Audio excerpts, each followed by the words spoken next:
the agenda up, please?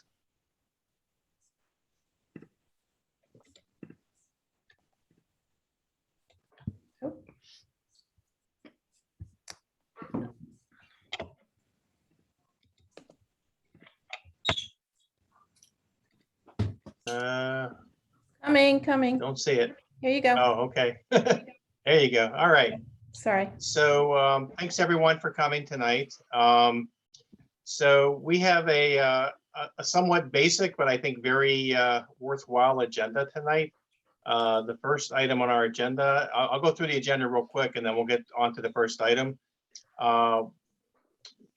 Some of you may recall a few months ago, we were talking about how we could perhaps grow some of the initiatives on this committee, make them more cross-town or, and more encompassing of the whole county and get involved in other issues. So the idea was, let's get someone from the county to come and share what they're working on, and perhaps we can explore what we can do together. So we have a guest tonight, Tracy Zur, who is one of our county commissioners. I see her there in the one of the little boxes.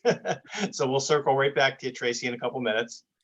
And we left quite a bit of time for that, and I guess we'll see, how much Q&A we have, but I think we left enough time for that. Then we'll go on to committee reports. I see a couple of the committee leaders are here. A couple of them are not. Hopefully they will join us in progress, but I guess we'll see. Then if we, as time permits, we'll do green team updates or announcements from the various towns, any new business, and then we'll talk about future meetings.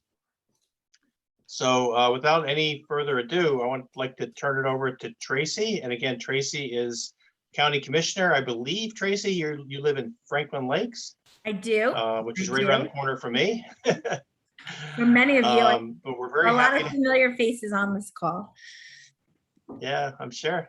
So we're very happy to have you with us. And I'm basically just going to turn it over to you so you can tell us what the county is working on. We did send you some thought starters. So to the extent you can cover those, that'd be great. And Sure. Then we'll go to some Q&A. That is wonderful. First of all, I want to start by thanking all of you for your tremendous efforts. I mean, what our green teams do for our communities are absolutely invaluable. And what you're doing to also push the conversation forward and be that kind of petri dish for interesting programs and ways that we can, harness our energies in a positive direction are so invaluable. So I just want to start by thanking you all for your tremendous efforts to kind of keep our towns moving in the right direction, not only from a beautification, but from environmental perspectives. It is so critically important. For those of you who do not know me, I have been a Bergen County Commissioner. They used to be called freeholders, but the name was changed this past year. So we are now called commissioners, which just means it's the same job, but my dad can't make that really bad freeloader joke that he used to make. So we run at large. We supervise and oversee government for the appropriate initiatives for a countywide kind of shared services for all the different municipalities, and oversee all 70 municipalities. And so, it really puts me at this wonderful point of purview where I get to see what's going on in each town and see some of the best practices that are evolving and see some of the interesting initiatives, and then be able to cross-populate that to elsewhere. So for me, that is one of the best parts of my job as a county commissioner, is that I really get to sit at this level where I get to see the amazing work that so many people are doing, and then kind of broadcast it even wider so that we can become more impactful. That's why, Ben, when you mentioned this conversation tonight, it is really exciting. I think I've had some of these conversations with many of you as I've stood at your styrofoam recycling initiatives, or I've been, coming to different events in your communities. But to be able to kind of have this on this scale tonight is very exciting for me. I have been on the Board of Commissioners now since 2012, and am running for my 4th term. And in this point of time, I've, while on this board, I have been able to push forward initiatives like banning styrofoam in all of our county purchasing, as well as in our county parks. And what that means is it's our, anyone who is a vendor or who runs an event that is permitted through our county parks cannot use styrofoam. So if Susan G. Komen is having a breast cancer walk, they cannot be giving out anything that's, or using anything that's styrofoam. So if done so, there's fines that are assessed. And so it is, giving it a little bit of teeth, not just word salad to the, it's not just putting out words, it's actually backing it up with some teeth as well. But most importantly for me, it was getting it out of our county purchasing, making sure none of our departments or divisions were relying upon styrofoam. Some of the sticking points that took us some time to get past were the Meals on Wheels that were delivered in those styrofoam bowls, and making sure that they were weaned out of that. And we found all, compostable alternatives that were also practical, that met the needs. And also our halal and kosher meals at the jail were also a sticking point, but we've gotten that done, and we've now are styrofoam free in Bergen County in our government.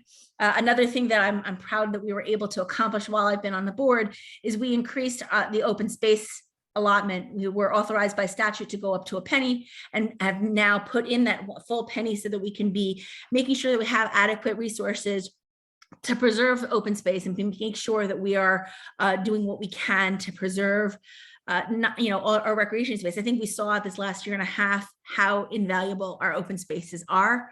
Not only do they make it a wonderful place to live here in Bergen County, but they were just such a gift for us as far as our mental health this past year and a half. So that is something else I'm really thrilled that we have been able to accomplish, and that we're continuing to accomplish. We have over 9,000 acres of parkland in Bergen County. I look forward to making sure that it's more. We've done things like energy audits and replacing all our LED light bulbs throughout our county buildings. We now only purchase renewable energy for our energy uses in Bergen County. We've gone through putting solar panels up at the PSOC, the public safety complex up in Mawa, as well as in the jail, and are always looking for other ways that we can be utilizing renewable energy. When I was, my first job in government was as a BCUA commissioner, and I got to vote on the first cogeneration plant. Right now, 50% of the energy usage at the Bergen County Utilities Authority comes from cogeneration, and therefore, is overall a massive benefit. So to kind of see how that pans out and how much more there still is to do and what technology is going to bring us to going forward, I think is a really important direction for where the county needs to go. But overall, all of us on this board are committed, I think, to making sure that we're moving towards the 2050 goals as far as carbon emissions, that we're making sure that we're doing, looking towards how we can do more, and the talking points that you highlighted on the agenda, I do want to make sure that we get to first. So I want to talk a little bit about electric vehicles and charging stations. So currently, Bergen County has 2 electric vehicles, and we have 6 more that are on order. That right now they're being utilized for things like health officials going to vaccination sites and going back and forth of those kind of usages. I know that the goal for the next 6 is going to be to continue to use them in health and in treasury as well, but also comms and other areas like that. That's the goal for the next 6 that we have on order, and to kind of commensurately continue to look towards enhancing our fleet. We have put in 2 charging stations, one in Vanson Park and one in Overpeck Park, that are open to the public. We've, since their inception, they've, I think it's 40,000 miles, 3,000 consumers, that they estimated 17,000 pounds of CO2 that have been saved from our environment. So, and that's just those 2 that are in part, it's a public-private partnership with Volta. They get to put up ads. We get to do this for free and provide that as a resource to our residents. And so that's really, a win-win, because it doesn't cost taxpayers any dollars, but it is moving us in the right direction as far as where we need to be with electric vehicles. We also have put in charging stations now both at 1 Bergen County Plaza and at 2 Bergen County Plaza. Let me just also clarify, these are level 2 charging stations. So, we're not at the point where we're at the really quick ones, but for most of the people who are using it at our parks or at our county buildings, they're there for a bit of time. And so it enables them to get the charge that they need while they're there in the building. And so we're looking to put in, I think it is 5 more charging stations 2 more at the county buildings, but also 3 we have an annex in Paramus where a lot of our mechanical stuff is out of, like all our trucks are all there. So we're going to be putting in 2 additional charging stations there, so that as we have these additional 6 vehicles that come on board, most of them will be based out of that Paramus hub, and that was where they'll be able to charge. They're also open to the public and available, so that's a good thing too. But the bottom line is the incremental evolution to more and more electric vehicles into our fleet is definitively a goal for the county government and for all of us there. The big win and what I'm waiting for is when we get to passenger vans and cargo vans. That's going to be a big game changer for the county, and that's kind of, I think they're waiting. They're taking a little bit of a wait and see, because they're waiting for the technology to just move a little further before they make that investment. But we're definitely testing stuff out and seeing where we can go as far as that's concerned. We had this very exciting pilot that's going on right now with our prosecutor's office. They purchased a Tesla Model Y, as well as, I think it was a Chevy also, basically to make these available to police departments to being able to test them out. One of the big hesitations for law enforcement is they feel like they're not going to get that same acceleration, or they're not going to get that same feeling behind the wheel. And that's been a stumbling block for many of them to feel comfortable in their purchasing to incorporate electric vehicles in their fleet. There's a lot of reticence to change within our law enforcement community. And so the prosecutor used forfeiture funds to buy these vehicles to give them a test opportunity, with the goal of them feeling more comfortable about, including them into their municipal fleets, because law enforcement has been like a little bit of a holdout. So we're hoping that will push the envelope a little bit more forward to encourage their utilization there. Those cars are due to come in just after Thanksgiving, I'm told. So we're not there where the project has actually been launched yet, but it has been announced. And so they've gotten a lot of interest, specifically from Glen Rock Ben and elsewhere, to test them out. And I look forward to kind of seeing how that evolves. And I really, I'm looking forward to that kind of moving, pushing the bar in the right direction. I see a question in the chat. Is there plan to create a list of the locations of the charging stations? Well, right now that list is so small, it's literally at the county building and in the 2 parks. But I do hope that we start to get to that point where we're gonna need that list even further. But we are trying to raise awareness that that's there, and that those are available to the public in those locations. So, those, you're talking about all charging stations, not just the one that are county sponsored. That's something that we can look into. The Plug Share app is a good place to start. The utility aggregation question that you had asked me. So we had taken. Yes, it's that time of night where grammar has Mrs. Ribbon's rolling in her grave. Where we had taken a survey and assessed the desire for utility aggregation within our municipalities. And what came back is that there are 15 of them that are hyperly interested. But what we're waiting for is, 1, the outcome of this TNEC referendum. And 2, there's been a lot of volatility in the marketplace, specifically since the gas leak, the big situation down in Texas. So we want to make sure that things kind of stabilize before we jump in.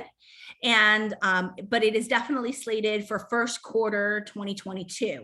So that is a direction that we're moving in as far as utility aggregation. Styrofoam. I think, first of all, let me just say I've attended so many of the recycling events in the municipalities, and they are amazing. And the amount of styrofoam that you have taken out of the garbage stream has been astronomical. I mean, I've been at so many of them. Ridgewood, it's been such an impressive. We just got to get more of that, and more importantly, on a continual basis, so people know that they can rely upon these events. And finding that reliable piece of funding has definitely been a challenge, because the way that this was funded, the way that all of our hazardous waste collections and shredding events and computer and electronic collections that we've done, that stream of funding was linked to a certain fund that is now expired. So we're looking for not just a way of funding the styrofoam collection going forward, but also all of those other programs that we run. One of the things that we're looking at is this, it's called the REA funding, which is it was a grant.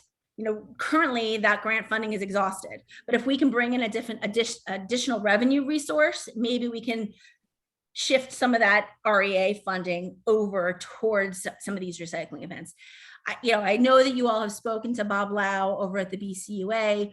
I have as well. And while he doesn't think that the vendors that they currently use for their hazardous waste and tire collections and things of that sort, they're not willing to also do a styrofoam collection at the same time.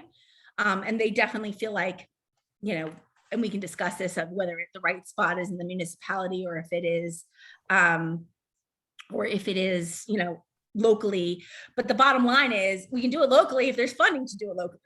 And so if we can nail down that funding stream, that is really the goal.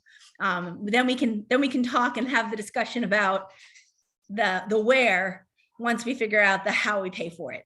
But the BCUA is actively seeking a new source of revenue to support their solid waste administration budget for 2022 as a whole. So, it is something that not only do I pester Bob about constantly, but it is something that is a priority for them too. So that is something that is pretty critical. And when I mentioned to him the fact that one of the questions you had asked me was also about the single-use plastic and the film plastic, he was like, that had never been raised before. Maybe that is something we can look at, especially if there's a market, Trex, et cetera. So I think that that's an area for more conversation as we go forward. And it's something definitely that we can consider adding. I went to River Edge did one that was amazing, where they collected so much. Montvale also did so much, everyone wanting that free bench that Trex gives out, but really it was impressive what a community could take out of their garbage stream when they put their minds to it. So so I think there's some real room for conversation there. Did I miss anything? Hold on, I know I've been talking a lot.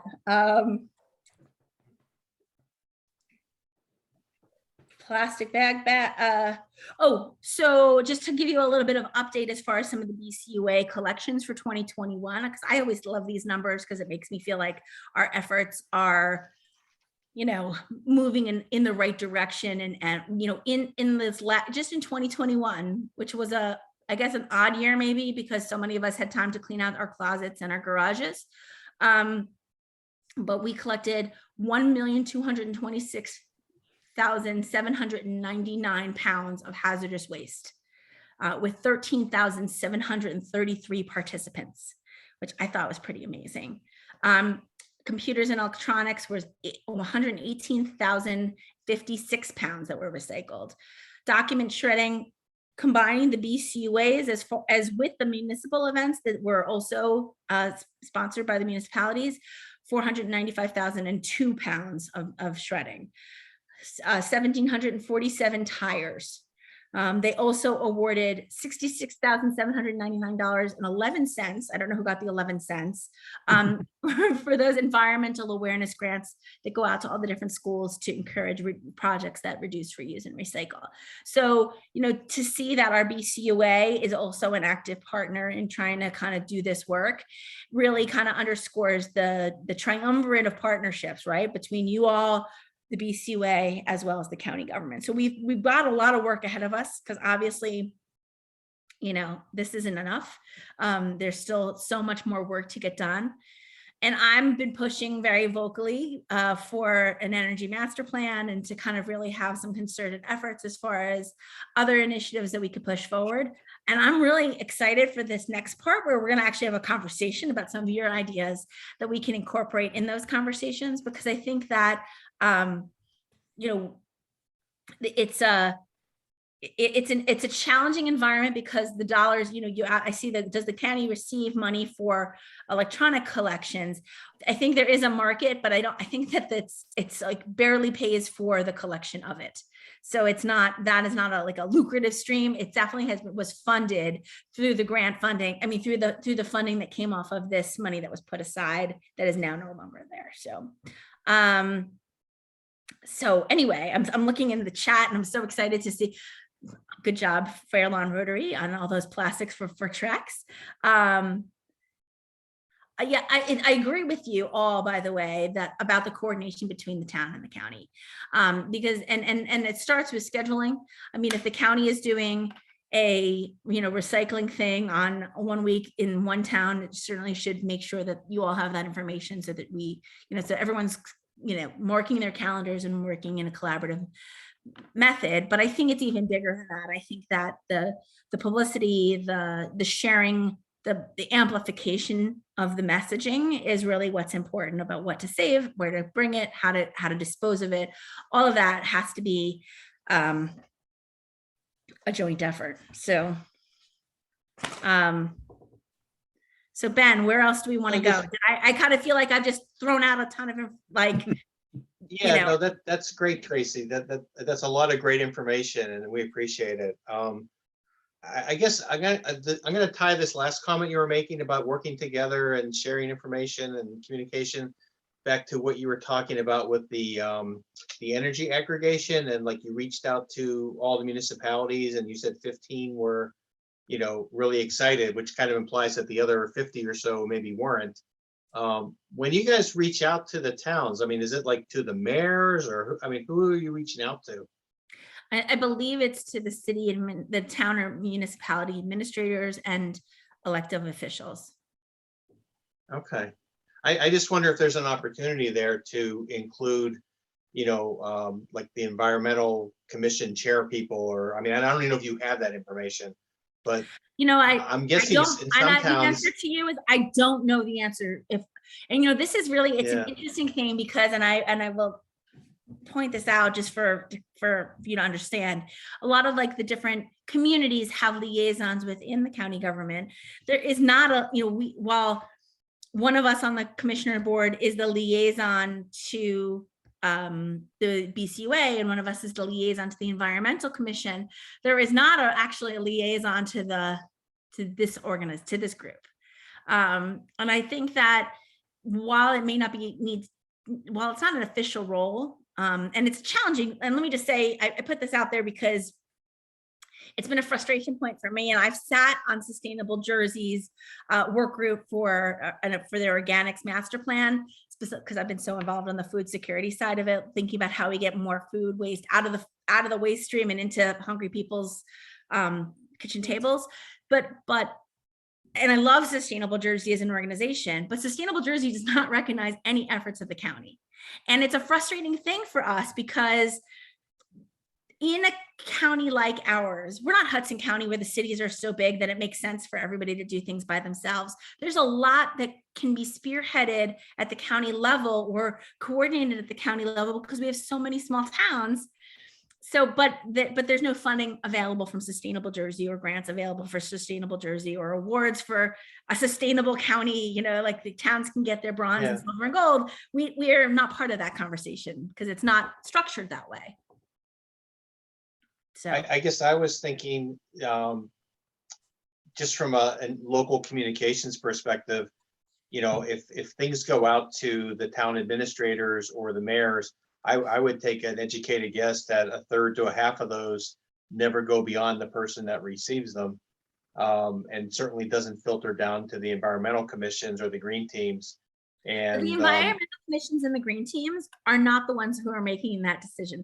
Yes, they can have a really influential part in being like that guilt trip, like the Jiminy Cricket on the shoulder kind of thing, if they are informed. And I do see the value of what you're saying, but I have to bounce that off the county executive and see their comfort level as far as if that is. And I think we all understand. Yeah, we all understand that we're not elected officials and we're not going to make those decisions, but sometimes we don't even know that there's a possibility for us to do some of the spade work and maybe make a case to the town council or whoever it is in our town that we should be looking at this. So I guess just an offer is that this amorphous group as a whole could serve as a way to at least filter it out to the communities that do participate in this group, which I think there's probably 20 to 30 on a semi-regular basis that do participate. So I think what I can promise you is that I'm willing to have intermittent conversations about ongoing initiatives. I do think that, and I say this as an elected official, is like, there's a lot that sometimes goes into weighing these decisions, and sometimes you need to do that without the noise. But I'm happy to share with you what's coming down the pike so that you can have a heads up. Okay. But I don't, sometimes the communication does need to go right from principal to principal without being CC'd, Yeah. to elsewhere. So Yeah. We all know how to take a no, so. well, I'm not saying because quite frankly, I'm not it's saying from you, I'm saying from our government. yeah, but I'm also saying, like, I really have to see what the other side of the floor is comfortable with too. Sure. Okay. There are other questions in here? I'm looking, that's what I'm like scanning for. Yeah.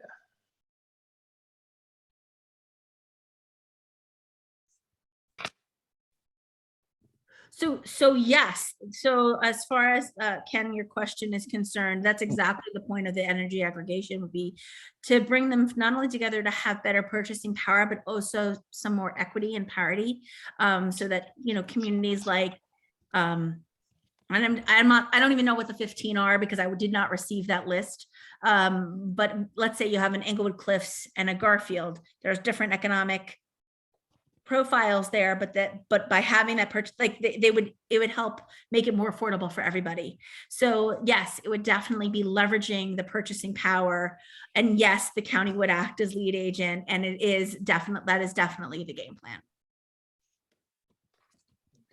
You mentioned a referendum in TNEC. Can you tell us what that is? Yeah, I don't have all the details on it, but they actually have on their ballot a question regarding a certain energy aggregation direction that they put to the voters. And and I don't want to put the spin on it for the folks who like, there's obviously different pluses and minuses, and I'm not advocating for any position on an issue that's on the ballot right now. But the outcome would determine whether or not TNEC goes its own way or TNEC partners potentially with the county. And they're a large community. And so that, that outcome would definitely influence, how many seats at the table we need. So okay. I think that's a big piece of it. And then also I think there's other towns that, may choose, if TNEC is successful in its way, may decide, might want to have that conversation with TNEC. So I think there's a lot of moving pieces, so to speak, as far as, which domino that election sets off. Okay. Mark, I know you've raised a couple of issues here. Do you want to speak to them? Yes, thank you. The last message that I just posted regarding a seat at the table. What you just said, Tracy, regarding the fact that the municipalities are ignoring us because we don't have political standing, and the county has let me just rephrase. I'm not saying they're ignoring you. I don't know. Every town is so different. I don't know who's being ignored or who's not being ignored. I think there are some towns that listen very closely to their green teams. So okay, well, let me use Allendale. Let me use Allendale as an example to the contrary, because I have a feeling that they're using this as a place to put people out to pasture who they don't agree with politically. So my issue is, if we go to the county, you have to speak to the elected representatives of the municipality. And the municipality may not want to hear from us because we're saying things that they think are outside their budget or are not worth listening to. So if we had a venue, a seat at the table, where we could present our ideas and they can be judged based on the merit and not any other reason, then these ideas would start to bubble up and be either respected or create some motion where it's necessary. And the styrofoam is a great example of that. I mean, we did go before the county and that kind of fizzled out at this point. We did come and speak before your board as well. And we need to have some motion. I've actually started working with Mercer County now because they're moving much more quickly than Bergen County is. They sort out information. I'm sorry, your comment is hilarious. Okay, go on. They sort out information based on what we have done. And they're moving very quickly to put something in process. And there's no reason why Bergen County, where this has been active and successful for so long, that it hasn't reached every municipality, at least as a communication, and the county is not even interested in pursuing it in the way that we have been operating. I understand all the success that you have, Tracy, by eliminating styrofoam from the facilities.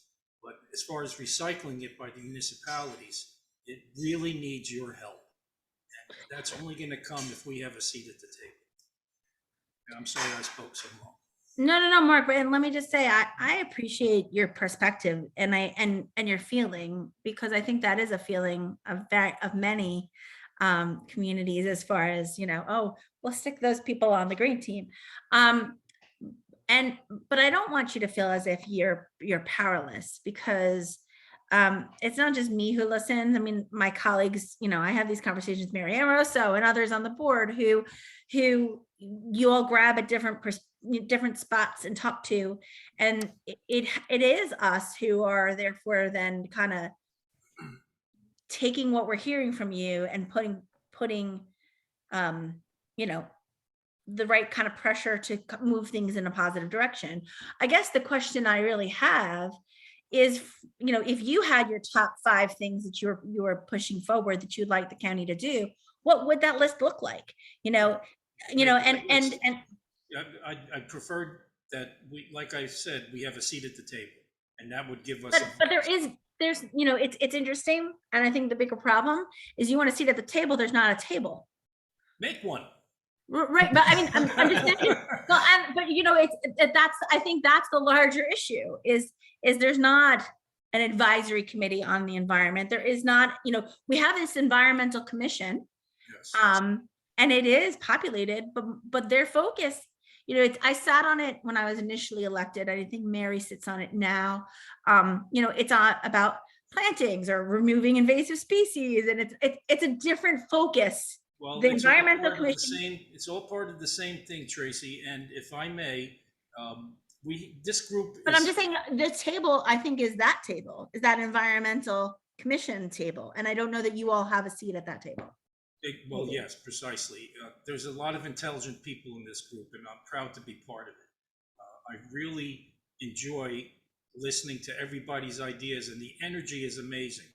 But we can't seem to push that energy into government, and that's where it needs to be, both at the low end of government and at the high end of government. So we're attacking it from both directions. These grassroots efforts are what make governments change their mind.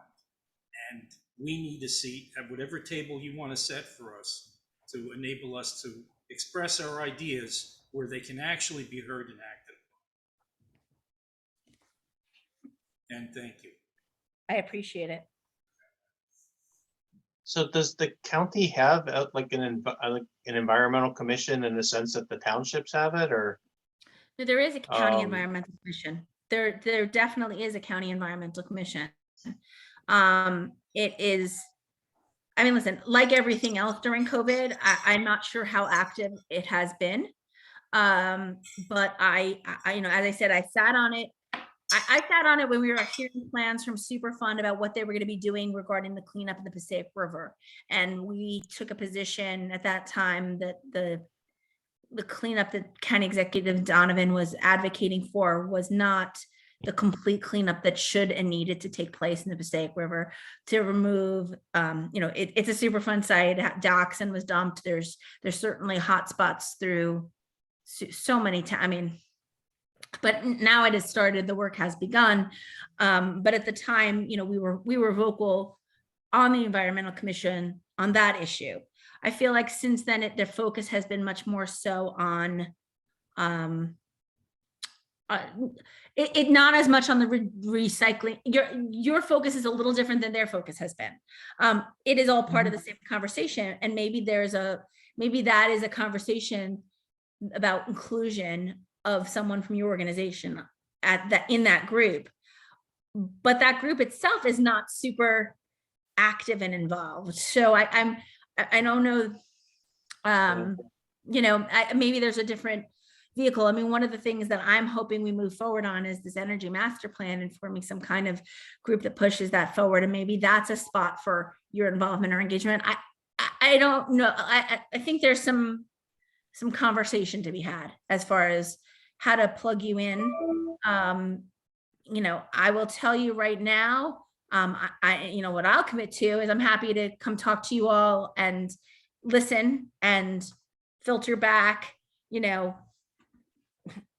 every couple months, if you want, whatever you want to grab me, I'm here. But I think that is an interesting conversation to have.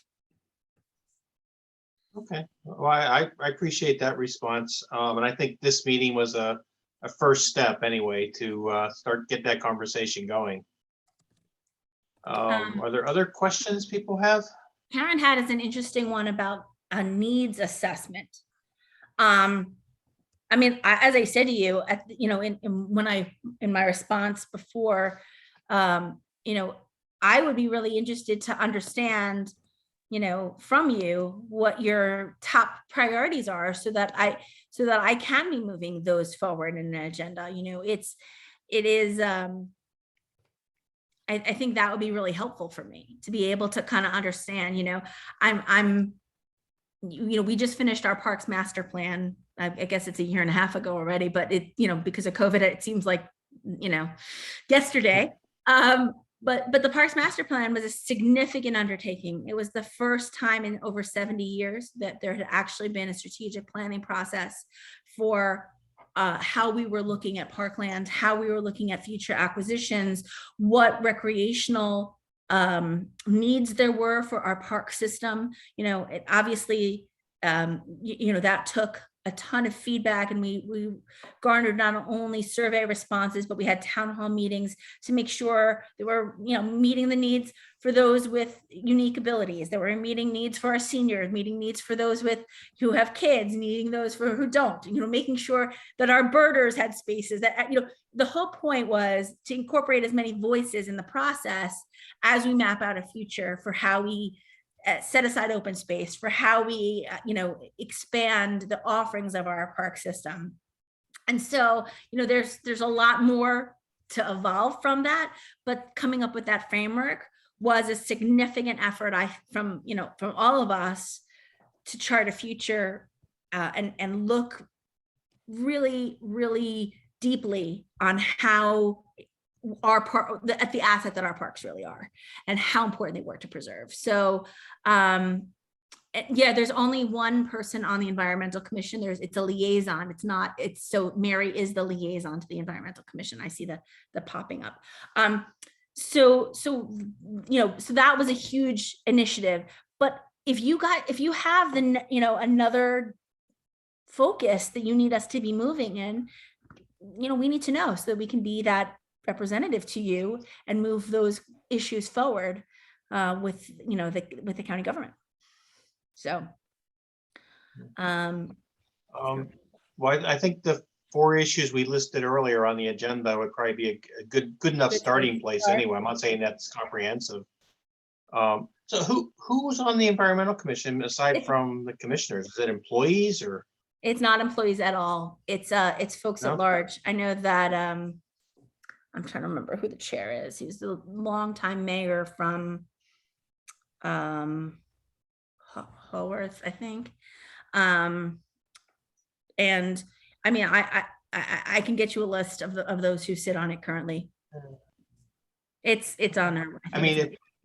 It just sounds like maybe that's an opportunity for, Sustainable Jersey to get a seat on the Environmental Commission for the county. I mean, just a thought, but yeah. I'll raise it. I don't know when the next, I don't know when appointments are staggered, the terms expire. So I don't know when the next bunch are due to expire, but I'll definitely flag that as an issue. Okay. And Ken, that's a great idea that, just because we have this list today doesn't mean this is the list. So we should keep it on our agenda for what do we think our top priorities are that we could share with Tracy and the county And on an Ken, can ongoing you flesh out for basis. me a little bit more what you're looking at, like what your vision of the pilot program would be? Yeah, what the Styrofoam committee here has discussed on a few occasions, and I'm sure I'll be corrected if I'm wrong, is that we need a pilot program to kind of test out what we think is our best idea going forward. And that pilot program would essentially involve one hub town. It would probably be a larger town like Englewood. And then I don't know how many, 5, 6, 7, 8, 10, a dozen maybe, nearby towns that want to participate. Those nearby towns will be ones that are already collecting styrofoam one way or another. And then their recycling managers would then, transport that styrofoam on, say, a monthly basis to the collecting hub town for densification. Densification means it gets Yep. compressed. You know what I mean? Yeah, which is critical in the stream of making the EPS commercially viable. They would compress it, densify it, and then store it, and then eventually it would be sold.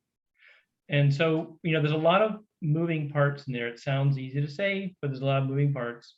And we think that's the best case scenario. And we asked for money for that, but we know that the state DEP couldn't abide by it because any money provided by the state would need to go to all towns, not a pilot group. But we can't do that. And I don't think there's a way to do it. I really think we need a pilot. And I'm Is there wondering, any funding that's available through Sustainable Jersey? We've used it all already. We have. I mean, we had an initial grant of almost $7,000, and it was during COVID, so we gave up some of that money, and it went to Creative Bergen for their project. But we did an incredible amount of work with that little bit of money that we had. We hosted over 23 drives. We had Science of Styrofoam presentations that educated the residents beforehand.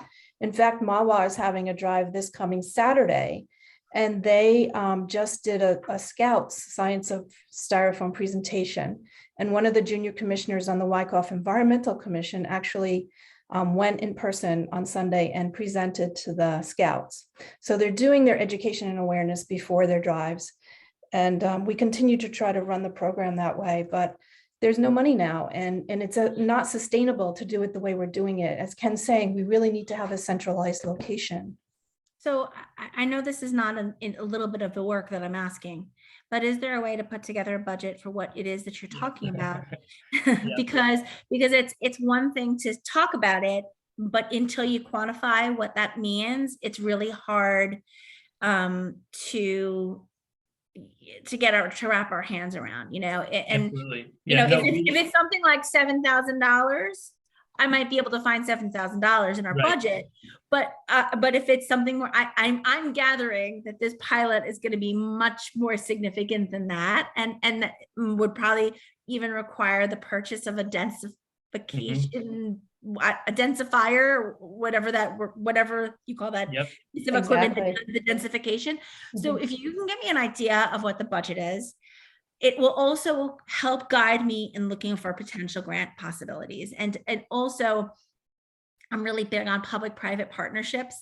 Maybe there's a private partner that's really excited about something of this sort. I'm not sure. Maybe there's a way of getting a Trex type folk person who's going to buy our end stream product to be part of it.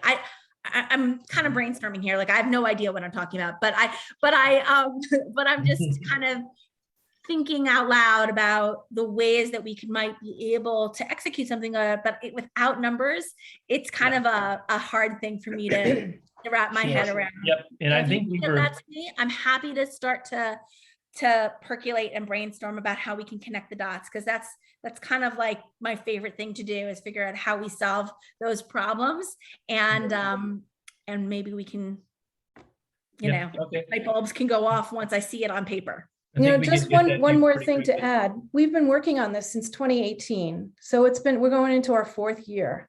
And, we asked BCUA right at the beginning for money, and there was no money in the budget. So we said, okay, we'll go out and we'll do our work. And I think we've really proven ourselves that there is a desperate need out there by residents that come. I mean, you've seen it yourself because you've been at so many of our drives. They come with a full carload, and then you open the doors and it starts falling out of the car. Listen, I will tell you personally, during the pandemic, when we ordered certain things in, specifically food items that needed to be frozen or what have you, and it came in those styrofoam containers that made me cringe, I was so grateful to be able to bring them somewhere where I knew that they were going to be recycled. So it made me, so the bottom line is, I do think that it has value. I definitely think it has value. I think that our residents feel that it has value, and most importantly, our environment feels that it has value. We need this for our environmental integrity going forward. So I'm excited to explore it. I understand you've been doing it since 2018. I say this, and I hope you agree with me. Like the last year and a half, we just have to kind of chalk that up. That it's hard to incorporate anything during COVID to moving anything non-COVID related forward in the way that we probably would have liked to. So it's going to have accelerated our lead up time by necessity. Right. But I think that now is a great window for us to look at this and figure out how we can come up with a sustainable solution. It is, as I say, it's going to be that conversation between you all, the BCUA, and the county to see if there's a way that we can work it out. Yeah. Each drive only costs $250. Each drive that we hold, it only costs $250. It's a minimum amount for bags. It's a minimum amount for transportation. And now the end recyclers are starting to charge us for the drop off. But we need to think bigger, like back to the densifier. It needs to be, unfortunately, a big purchase, a $60,000 or $70,000 machine that's going to get this done, because we're at that level now. And wait, how much did you say that machine was? Mark and Ken, is that accurate? $60,000, $70,000 machine? Gentlemen, are you there? I need to refer Let back Mark to my speak. notes, but that's. How about we do this, because Yeah, we sure. need to decide all this tonight, but how about somebody gets back to me some hardcore numbers about what Yes. they think a program One like of this us will. costs for a year Absolutely. to run, and I would like you to do 2 models for me, if it makes sense. One that is a pilot, and I know we like pilots because they're small and they're more manageable, and but also we do have that equity piece of all towns needing to be part. If all towns can be part of it, it may avail us of other funds. Yeah, we'll just do the multiplication. Yeah, so if Yeah. we could do the 2 models of what this could look like and the dollar signs attached to it, Mhm. it'll help me quantify it and then be able to either to figure out which pocket we could pick it out of. Yeah, if that I know makes sense. one missing piece is, I know we've spoken with the recycling manager in Englewood, and he would want some money to cover labor for running the densifier. I mean, that's normal. I just don't know what that number is, but I think we can get that pretty quickly too. Okay. Hey, Ken, just really, That's great. Do that, Oh. right? hey, Ken, just really quick, is there a break even on the densifiers? So like after a year or 2, it becomes a cash flow positive type of operation? I'm We gonna know. punt that to Mark. He's the densifier expert. Okay. Yeah. And but those are The market Brian, that is keeps- actually the perfect question, because that Yes. ROI is important. You're investing $60,000 in a piece of equipment, but there's a market for it, and it's going to generate X. X offsets the labor cost, at least, or whatever it is. You start to be able to figure out what. In answer to that, Tracy, the market is fluctuating like it does for all recyclables, and it's on the way back up for payment of styrofoam densified. So it's back up to around 25 cents a pound, I believe. And you can't. And how charge much, for- how many pounds, based upon the drives that you've done in this calendar year, how many pounds of styrofoam would you anticipate would require densifier?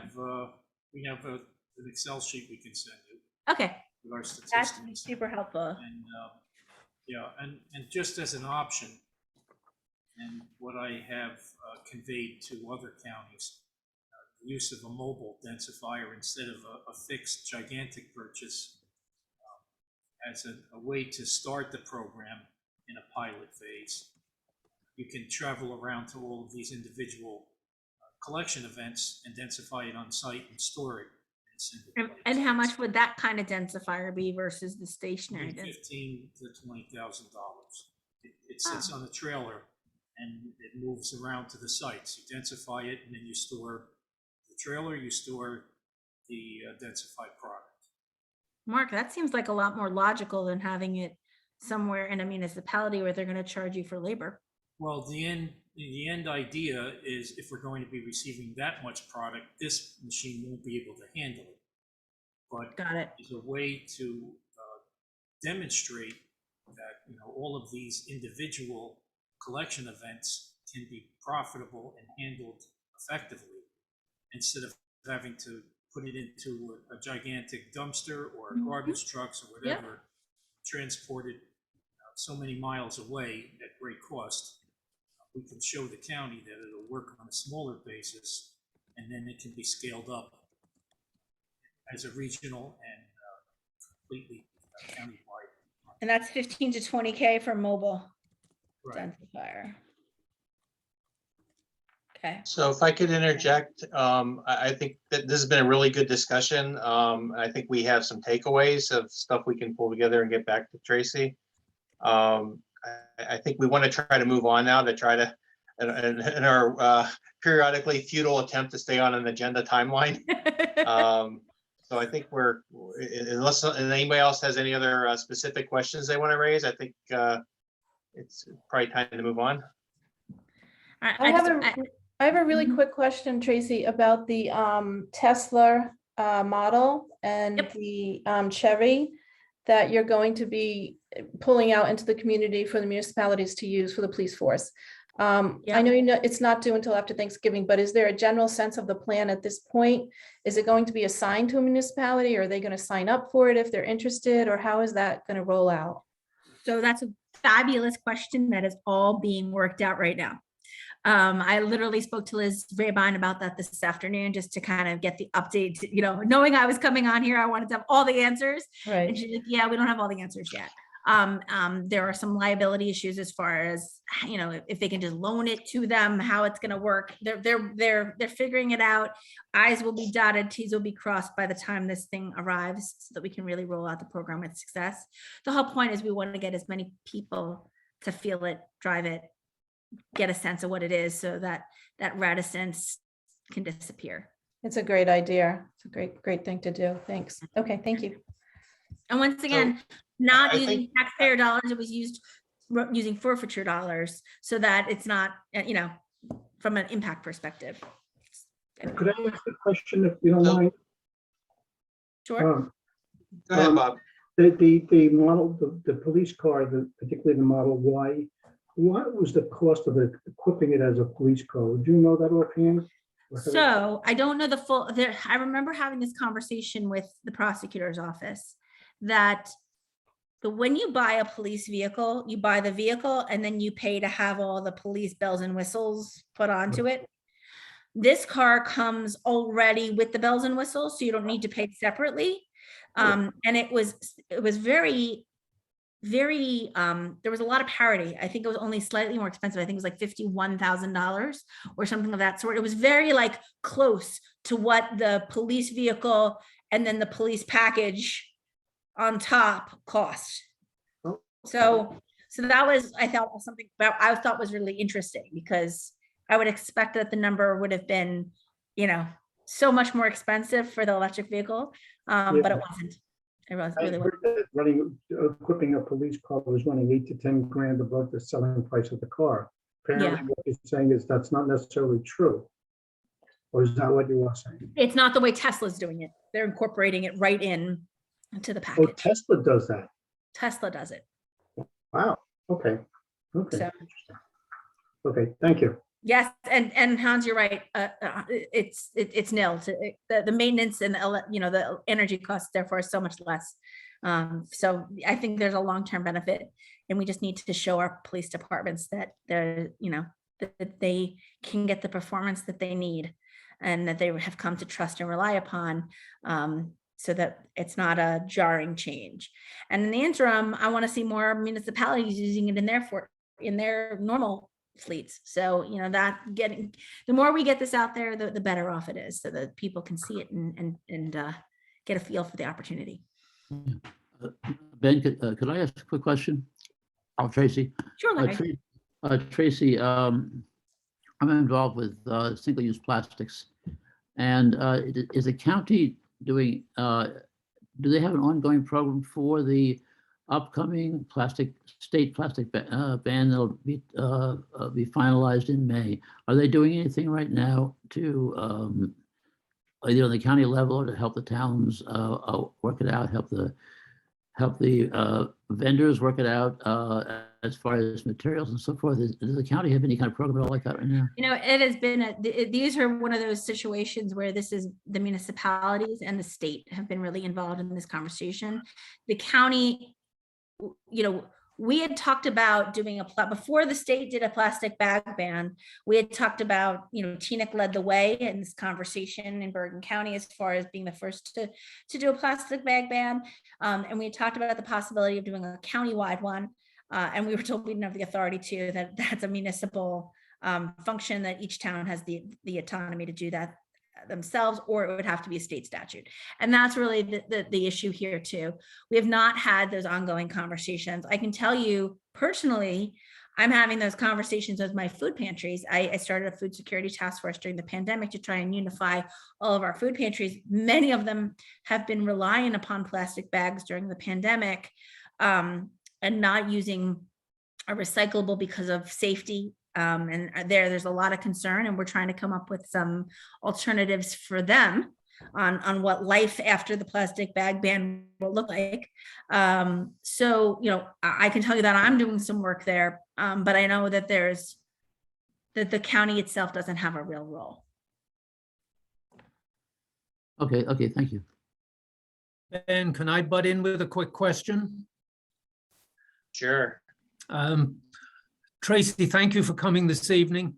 There's been a lot of concern expressed recently. We're in Ridgewood. We were affected in Hurricane Ida by the Saddle River and the Hohokus Brook. I'm not the most knowledgeable person on these issues, but there's some frustration that the individual towns can't address this problem because the streams go through many towns.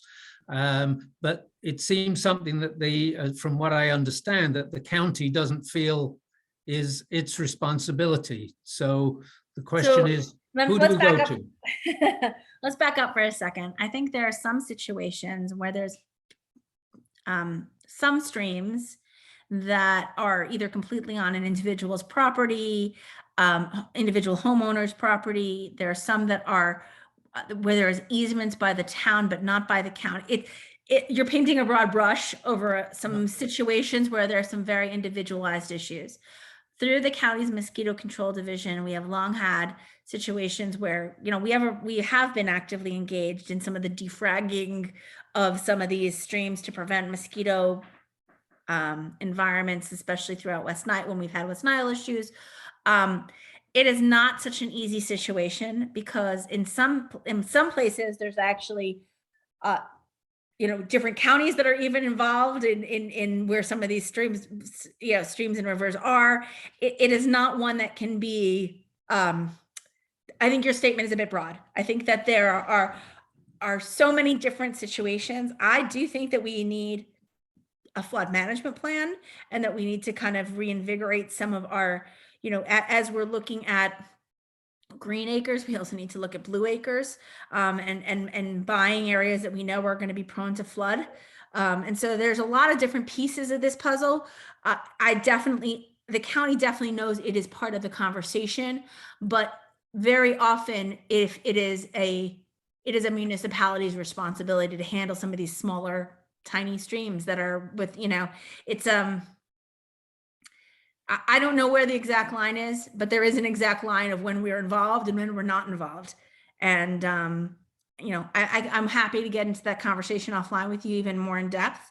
But I think the real issue is a flood management plan where we can't, when we're having 100-year storms every other year, we can't call them 100-year storms anymore.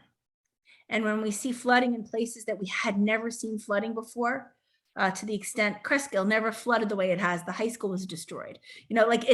There's so many challenges, and there's different municipalities that are used to this. More Ragusa in Little Ferry, knows how to handle this, in his sleep at this point.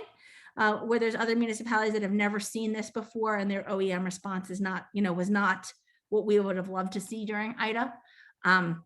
We have a lot of best practices to piggyback off of in the county, but this is a whole other conversation to have, I think, Bob. Maybe next time I come, I'll come. Well, this will be where we dig in. Okay, maybe I'll follow up with an email to you. That would be great. I'm happy to have the conversation. Thank you. So what I'm going to suggest, I'm going to put my email in the chat. If anybody has other specific questions that they would like Tracy to respond to, I can collate those and then, try to do that all in one shot so she's not inundated with, emails from 20 different people. So if you have any specific questions, if you could email me by the end of the week, and then I'll pull it together into one email to her. I think that would be the most efficient way to handle that. Is that okay? Yeah. Silence is agreement. Yes. I want to thank you guys all for being All part right. of the conversation. I am really, this is the kind of stuff that energizes me. So thank you for sharing your perspectives and your insight with me. I'm really excited to continue to work together. Well, we greatly appreciate you joining us tonight. You're more than welcome to stay for the rest of it, but obviously you don't have to. Well, I thank you for that.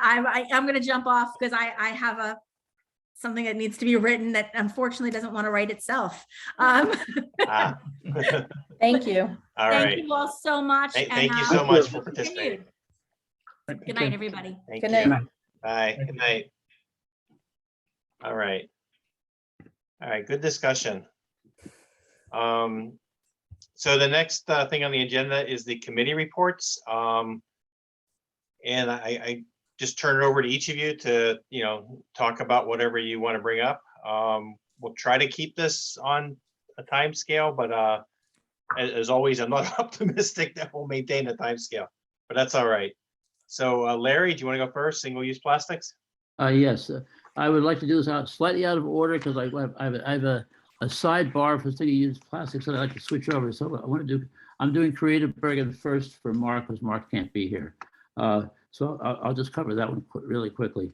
The Art Sample 2022 is on schedule and it's progressing on schedule. But and so you'll find out about that from the committee as it goes along, from the Creative Bergen, I should say. But Mark would like to address all the Action Sustainable Jersey points that are available through Creative Bergen. You get up to 80. Any town can get up to 85 points from the various activities related to Creative Bergen, which some towns don't know about or just didn't take advantage of this last time around. For example, setting up a creative team and creative assets gives you up to 50 points. So Mark would like to address this in an upcoming hub meeting. If you can plan on that for one of the next meetings, figure out when he can do it. Mark also would very much like to do that. So that's the sum total of Creative Bergen right now. Now to plastics.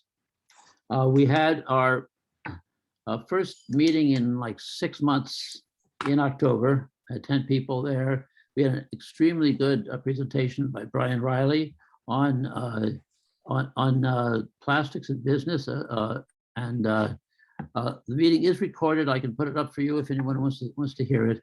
I did not write a summary of it, but the recording is there if you need it. There's also a 3-minute video on styrofoam that Christine gave from a junior associate, what's called a junior counselor, junior what? Commissioner, Junior junior commissioner. commissioner. Right, thank you. And that was really a 3-minute video on styrofoam that was it summarized beautifully, very similar to the one the science of styrofoam things that that Margaret had worked on. So in any case, that was our October meeting. We have a meeting coming up November 9th, Tuesday. The general agenda right now will be alternative materials for the plastics as things come in. Brian Riley is working on that. Brian Hanson Harding is working on that. We have some very good people working on that. So I'll be putting out the date and time. It's 7:30 on November 9th, in case anyone wants to know right now. But I'll be putting out the information shortly and try to get an agenda together that kind of makes sense, fits into what we're doing. And now the sidebar. On the sidebar, Brian Riley and John Adams are working on how do we describe it? I'll put it right to Brian Riley. You describe what you're doing, okay? Thank you, Larry. Awesome, thank you. So I want to spend about 5 minutes tonight taking you through what we're going to be doing with the Styrofoam Free Business Initiative. So you guys are all familiar with that program. I'm assuming it started up a couple of years ago. Time's of the essence at this point with the legislation that's been passed. So we have a ticking clock to kind of deal with at this point. Starting 5/4, businesses actually have to switch away from polystyrene and styrofoam to something else, and something else that will be, more legal than that at that point. So what we're looking to do, and I'm going to see if I can share my screen right now. Can you all see the PowerPoint? Mhm. Okay, all right, cool. My best here to stay on time, but I just want to give you guys an overview of the program. So we here in Oakland, we've teamed up with the Community of Commerce, that's our chamber organization, and the Environmental Commission. So the three of us have banded together on this program, and we're relaunching this in Oakland. So the goal is to really be the last mile delivery of this news that's coming down from the state, coming down from the county, ultimately getting into these retailers, and specifically food retailers that are leveraging these products, for takeout, in restaurant dining, all of that, and letting them know about the upcoming ban, and then ultimately trying to switch them from something that could be just as bad as styrofoam or polystyrene, like the black food containers that just go in the trash when you're done, to something that's more environmentally friendly, more sustainable in nature. So, we're kind of figuring that this is this is a good mentorship opportunity for us in Oakland to reach out to the 35 plus food locations that we have, share the news, then ultimately provide that mentorship and the guidance, which is great. So, concurrently with something like that, we are planning to launch an awareness program in town aimed at consumers and at residents, letting them know about the impending legislation, letting them know to be patient with businesses, right? All this is coming up really quick, and we did a couple pressure tests recently, met with some business owners, and we got some really good outputs, which I'll share with you in a couple slides. One of the things that we had put together within the last couple of months is this one pager, right? So in this case, it's a front and back, so it is still technically one page, but it sums everything up very concisely. It talks about the upcoming legislation. It talks about what your business can ultimately do to help the environment, right? We want to try to switch you away from things that are bad, the wrong types of products and materials, to something that's more environmentally friendly. There could be signage that goes in your restaurant if you're able to do this successfully before May 4th, 2022. But ultimately, we're talking about how big of a problem this is and how they can be an active player in all of this. And hopefully we start this program in like the next month or so they have ample time to explore new products, do the R&D, do the pressure testing on their end before it's enforceable. And starting May 4th, theoretically, this is an enforceable piece of legislation. So we met with one business here in Oakland, and then most recently, John and I met up and we met with a business outside of Oakland, but still within the Flow community. And there were a couple of really interesting outputs. Sorry, I have my cat climbing all over me. Okay, so there's sort of the stigma around environmentally focused alternatives, right? So, and this is something that we'll probably talk about in the Plastics Committee on November 9th, but you know, there's a lot of pushback. I've tried this in the past, it doesn't work. It's flimsy, it's not waterproof, it's gonna stain people's cars when they bring it home. It leaks everywhere, it's not stackable. There's excuses for every type of product. People are very set in their ways and they like to use what they use. And they'll probably seek an alternative that, you know, is just as sturdy, you know, and ultimately that's probably a number 5 plastic that can't really be recycled. So that's something that we're gonna have to actively address. Cost of alternatives is absolutely key. You know, of course they wanna help the environment, but ultimately coming out of COVID, you know, they've had some rough times, they're trying to make their money back. This is a blow in a big way. You know, the fact that they need to actually go out and source new materials and theoretically they could cost more money on top of everything else that they're dealing with.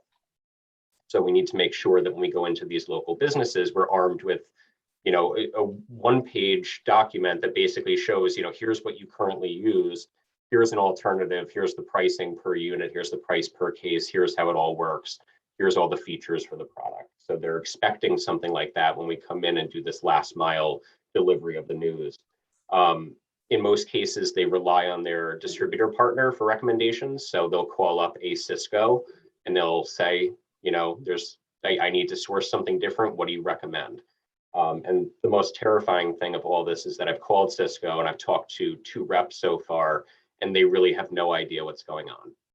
So I've had to share all the information with them. I've shared all the documents from NJBAC on the impending legislation. They've asked me what products of theirs are impacted. I've gone through their product catalog. I could probably work at Cisco at this point. I've spent enough hours dealing with them. I'm expecting a paycheck. There's some skepticism of the enforcement as well. So, you know, what happens May 5th?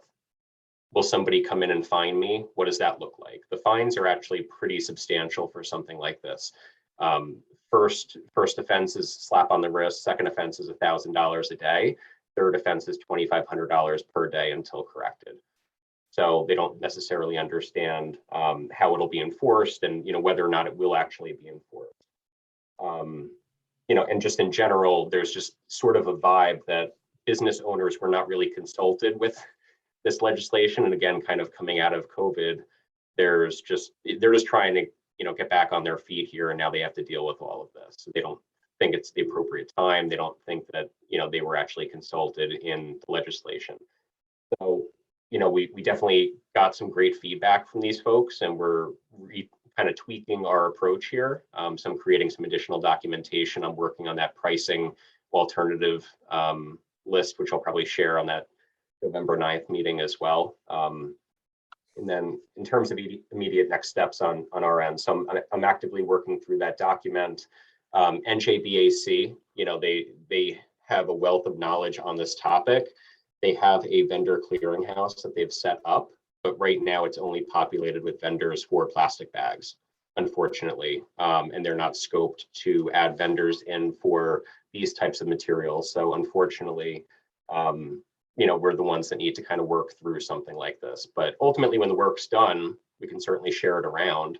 And, you know, John and I have had some great conversations recently. I think there's a lot of scalability to something like this. You know, there's great documents that we can share out. We can share out a blueprint basically for how a town could execute something like this. So we'd like to, you know, see if we can get this up and running in Oakland quickly and then quickly scale it out across the county and so on and so forth. You know, we had Tracy on before, and it sounds like with these types of things, there isn't necessarily, you know, a county plan for the rollout of information around this. So we're going to be responsible. Ultimately, or you have a town that has business owners that just have no idea what the heck's going on. And if they missed that flyer that was mailed to them, they still have no idea. So I think we're offering an incredible service here in Oakland. You know, the fact that we're all volunteering our time to actually go in and have these conversations with business owners. And, you know, furthermore, you know, we're looking to build this out with a Google Docs form as well. So we get people into each retail location. You know, it's not going to be me doing all 35. So we'll have a bunch of volunteers. Everybody's going to be trained up, but we're going to do data intake as well. So we're going to figure out all the stakeholders, get all their personal information, all of that. And then on top of it, try to get an understanding of, you know, which types of polystyrene and styrofoam products they're using, how much, you know, what's especially important to them, and work on bespoke plans for them to actually find environmentally friendly products. So I tried to sum it up pretty quick. Does anybody have any questions? Ben? Yeah, let me just suggest if anybody has questions, we should send them directly to Brian, and then we can discuss it at the plastic subcommittee in 2 Sure. weeks. I think that would, just because of where we are with time right now. Awesome. So thanks, Brian, and thanks, Larry. Appreciate it. Good thing. So the next one is styrofoam. I think we've kind of already beaten that one to death tonight. Is that okay, guys, if we go past that one? Yes. Okay. Is there anything, Ken, on electric cars and charging infrastructure? Is there anything additional from what was discussed earlier that you want to bring up? Yes. We had some big events, and I would like to talk about them because there are several people in this group who participated, and it was a ton of work. But I think, you know, it was also very successful. So if I can, I would like to speak for a couple minutes about that. And I do have a presentation that I put together. Can I share? Yeah, I can share. Okay, let me try this. Okay, so you know, ever since COVID, we really couldn't do these things, but now that things have gotten better, we, you know, our energies, we put them together and managed to pull off 2 EV shows, very different types of EV shows in the last couple of months. So the first one was in Upper Saddle River. I know many of you already know about, you know, that it happened, but I'm not sure how many of you actually were there.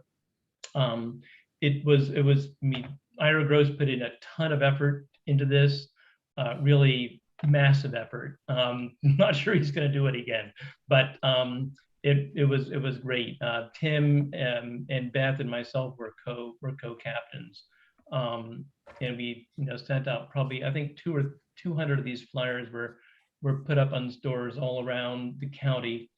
I hope you can see my screen. This is kind of give some of the high-level stats. So this is a national event. It is organized by, you know, the Electric Auto Association. So it does, you know, on our Facebook page, we reference that, and then people see that from the outside as well. So that's a big draw. So we got, in the end, 62 EV owners registered with 23 different models. And those folks registered in total, is a fun number, over 1 million electric miles driven collectively. And we had a total of 220 registered attendees, which is about, I think, 4 times what we got 2 years ago at the event. And the total number of people who came is hard to know. Ira thinks it was around 400, and I think it was probably somewhere, maybe a little less, but it was a good turnout. We had a fantastic day. We had, in terms of dealers there, Volvo, Tesla, VW, Polestar. I got a ride in that, which was a lot of fun. BMW dealers provided some demo drives as well for their plug-in electric hybrids. There were some other cars to show in the parking lot as well. PSE&G was there, and a couple of other vendors. We also had non-electric car vendors there. I thought it would be interesting to talk, you know, to showcase other technologies, other equipment that people use that can be electrified, like lawnmowers. There was a landscaping company there. They were very excited to be there. Suntuity was there with solar equipment. PSE&G was there about their rebate program, and on and on. And there was Conrad's Home and Ice Cream from I'm going to mess it up, Westwood, and Mike's Hot Dogs as well. So there were free hot dogs and ice cream to go around. So anybody who didn't get to go there really missed out. We also got funding from Electrify America. It was a little late, like 2 weeks before showtime, So we had to spend it quickly, but we did manage to spend it for the flyers and Facebook ads. That's the first time we've ever done Facebook ads. And I think it's something to think about in the future. They're not actually that expensive. We think it did help. And we paid for the food as well. So there's Beth and Tim and Ira there. This is our, on the right-hand side of this picture here is our registration with one of the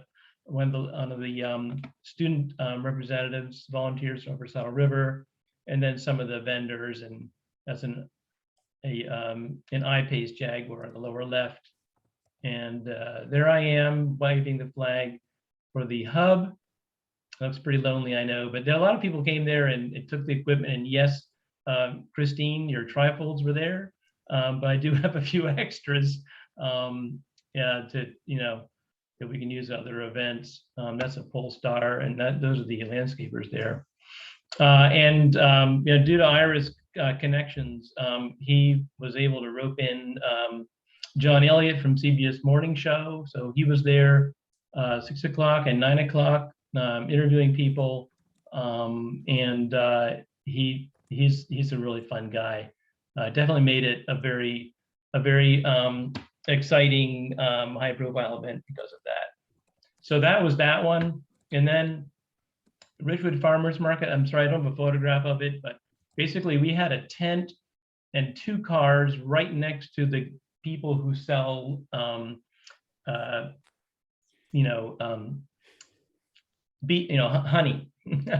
So we were right there in the farmer's market.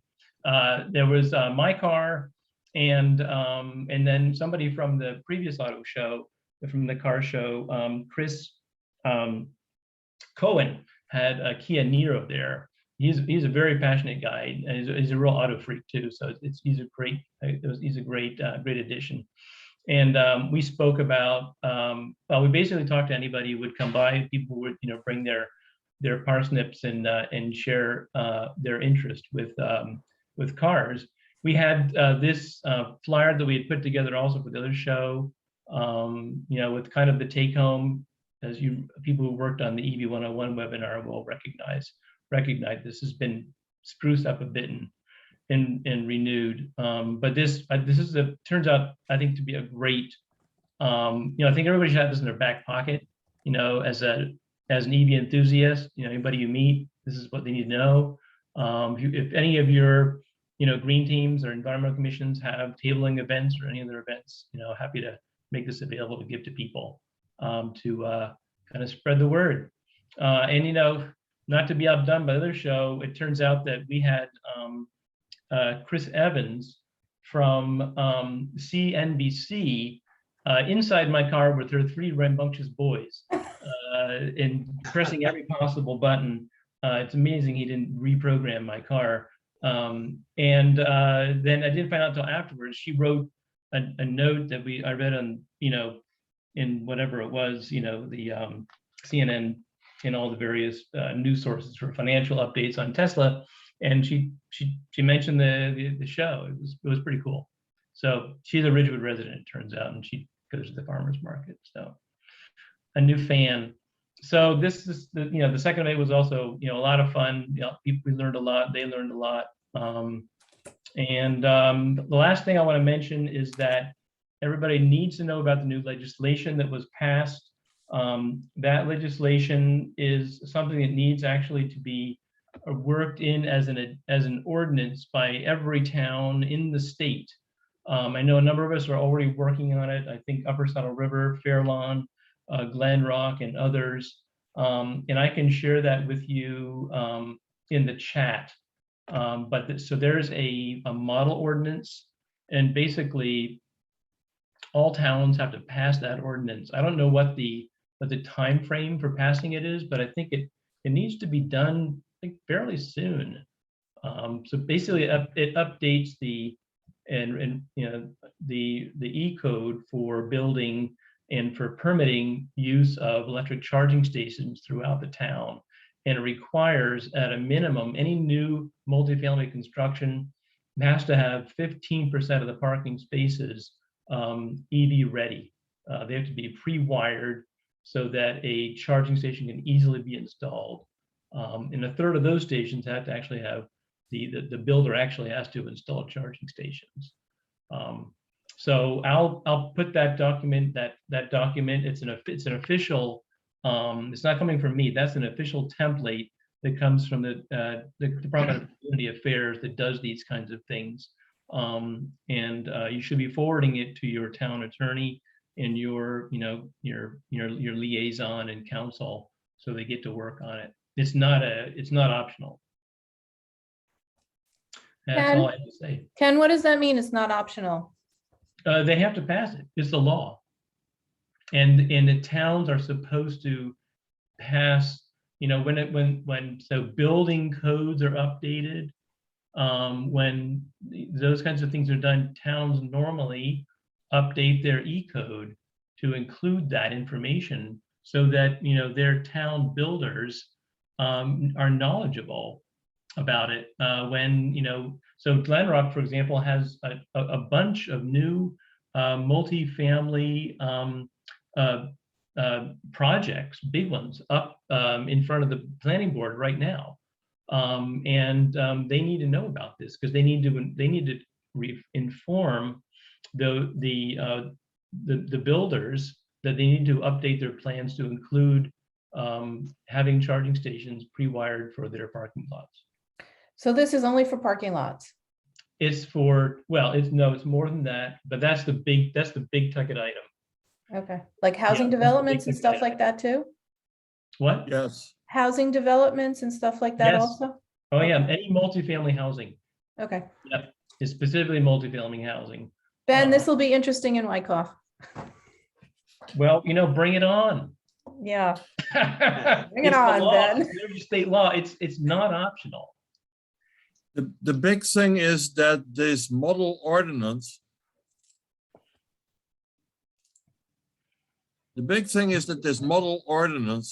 has many, many parts to it, and only a few of them are modifiable by the individual towns. There's a lot in there that is edict from above that has to be that way. Super. Yeah, I think Glen Rock just did their first reading of the ordinance last week. I don't think it's going to be controversial. Oh, that's good. That's good then. Okay. But the town attorney, pretty much use it verbatim. Where's the best way to Thanks, find Ken. copies of those? Sorry? What was that? Right, I was asking, where's the best way to find copies of those ordinances? I'm going to put it in the chat in a minute. Oh, okay, Yeah, so just hang on there. okay. Okay, that's great, Ken. Thank you for the update. That's very, sounds like you had a really good event. It was great, and we had a lot of help. Yeah. Yeah, that's great. All right, the next committee is solar. Jay's not here, so unless someone else has an update for that, I think we'll stick a pin in that till next time. The last one on here is sort of a non-existent committee, but I wanted to bring it up because I think it's been on here a couple times now. Food waste and composting. We actually set up a composting group. I think, Christine, remind me if I'm wrong, but I think it was like late 2019. We did a what do you call it? A Zoom meeting or a webinar, whatever the terminology is, on composting, and it went very well. And that was at the time the sole purpose of that group. So it's on here. If someone's interested in resurrecting it, I think that's a good topic for discussion. Given where we are on the time frame tonight, I think we should probably stick a pin in that one as well for now. But I just wanted to put it out there so people are aware that it is a topic that we've had kind of recurring on here without really any updates. So it's 9:04. So I'm going to propose that we skip the green team announcements. We seem to do that a lot because we always seem to run long, but I think we just need to get to the conclusion here. That's all right. Does anybody have any new business they want to bring up?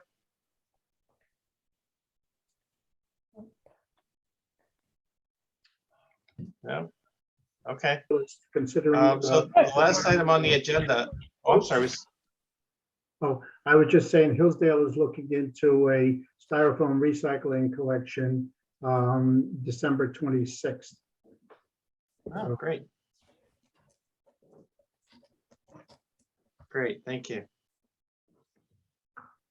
So the last item on here is the next meeting date, which would be November 22nd. I just want to put it out to the group whether we want to continue with the Zoom format, or do we want to go back to in person, or what are people most comfortable with or think is most efficient? I would like to go back to in person sometime. I don't know when that would be, but that's just my wish. Maybe, I don't know, January. Well, I know some people aren't comfortable with it, so that's why I'm not going to push it. Well, Ken, I think that's a great idea, and we can keep the option open for people to participate or at least attend remotely. And the first meeting of 2022 would be a good starting point. Yeah, we can be hopeful. Yes. Okay.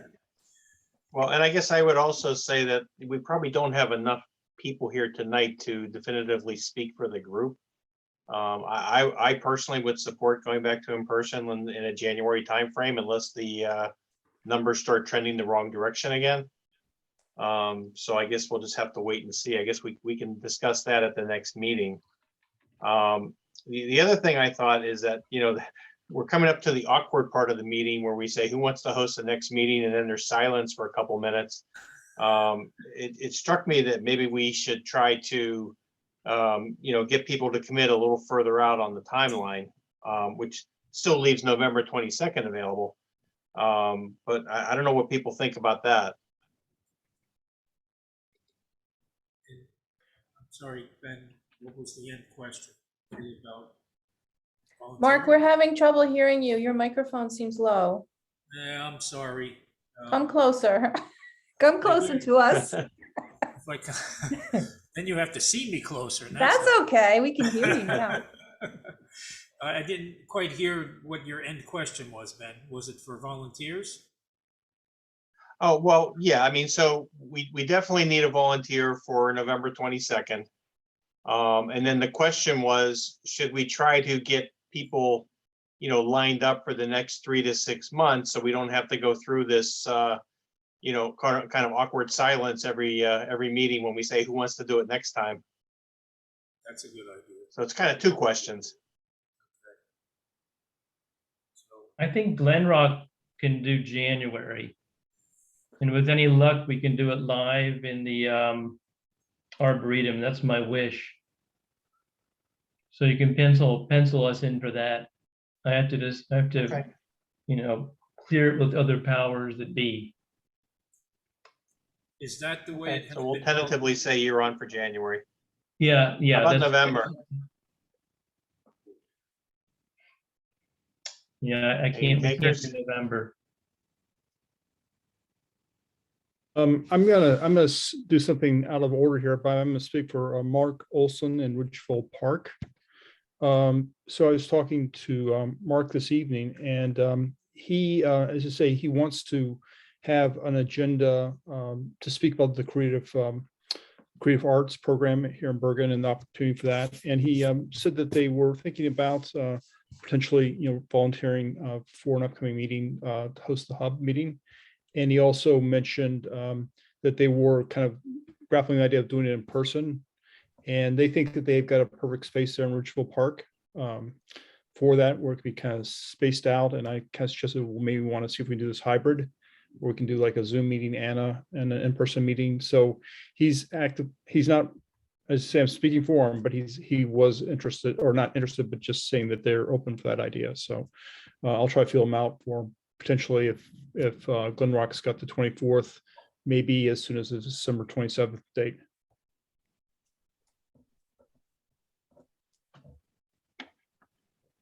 That was another question I was saying, does anyone Go want ahead, to? John. I'm sorry. Yeah, does anyone want to fight for December 27th, or should I just see if Mark and Richfield Park might want to do that? Did we meet last year in December because of the holidays? Does anyone remember if we canceled that meeting?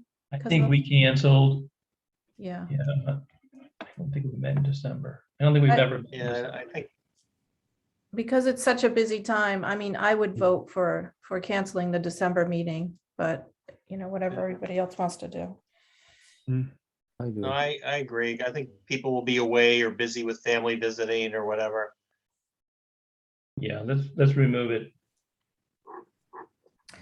And if it doesn't work John- out for Hillsdale or for Ridgefield Park with Mark, John, and if Yeah. someone else from another town, like maybe Han or Owen, if you guys want to host, I'm happy to do the Zoom part of it for you. Okay, Han, got it. No, but Owen, if you want to, do something, then I'm happy to do the tech part of it if you need help or assistance. Okay. Yeah, I'm just not very comfortable with the technology here. I sit in on the meetings and that's about the extent of my knowledge. So hosting and setting up a meeting is kind of out of my range.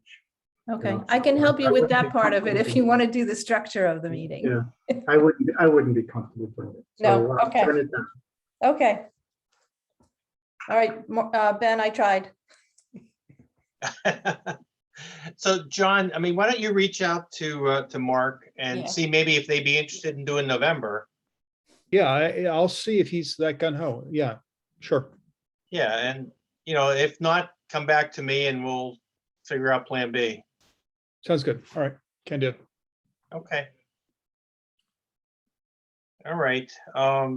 One last thing before we go, I just wanted to share with everybody, if you didn't see it, I posted on Basecamp that there is a Zoom meeting or an educational webinar on this Thursday about the spotted lanternfly. I think it's the Bergen Oh. County Department of Health Services with some representation from the state DEP. So it's just out there. If you're interested, it's free. And I think Bergen County's been lucky so far, but I'm guessing by next year we won't be. So probably good information. They haven't been spotted here yet, correct? No, we've seen. Not that them I'm here. aware of. Oh, they're here. They're here. I've killed probably 2 or 3 dozen here in Oakland. Literally at the end of wow. my street, I reported the tree. The Yeah. mayor lives Hmm. right next door too, so I mean, she's on high alert. Yeah. They're in Ridgefield too. Yeah. They're around. Yeah. Yeah. Not huge amounts yet, but they're here.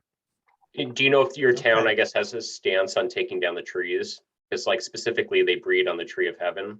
I'm just curious. I don't think we have any trees of heaven in Oradell, so that's not an issue. Oh, okay. All right. Hey, that's what we have at the end of the street here. So there's a Oh. giant tree of heaven. It's Oh, pretty yeah. established and they're all over it. Yeah. Yeah, Yeah, that's really a problem. We have a neighbor that doesn't do much yard maintenance. And they've got a bunch of those. They're like 15 feet tall, and we Yep. found one right by them. And we're trying to get a hold of them. I just tell them, please cut these things down. It's Yeah. easy to do, especially when they're small. right. Yeah, and I don't think that we're. Yeah, it's a good question, actually, about that. Whether towns will take them down. I think that we actually would, if it was on town property, it would be taken down. I guess the question is if there's any notification to residents. That's something I guess the town could do in an email blast, is describe what the tree looks like and request that residents look in their property and see if they have any of these, and if so, please remove them. That would be a great service. So the tree at the end of my street is actually touching county property because we have Camp Claw right there. So I guess is that a question for Tracy? Can I reach out to Tracy about this? Yeah, sure. Why not? How big is it? Yeah.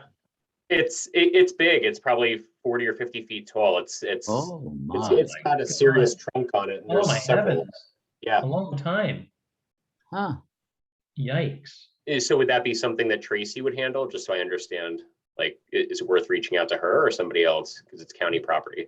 If it's county property, Is sure, why not? Camp Cause county property? Yeah, it's a county park. Oh, I didn't know that. Okay. The ski resort is Oh. separate, but this is the back side of the park. It's county property. Right, right. Oh, okay. Yeah. Yeah, I would, why not? I mean, if you want to do it through me and, you want to send me an email, or if you want to reach out directly, because that's kind of a really specific issue. Yes, Whatever you want to do. sounds good. I'll shoot you a note. Great. Okay. All right. Thanks, everyone. Thanks, Ben, for organizing a great meeting. Thank Thank you, you. Ben. for Everyone- organizing. Thank you. Pleasure. Everyone stay dry. All The right, storm- good night. The storm has started.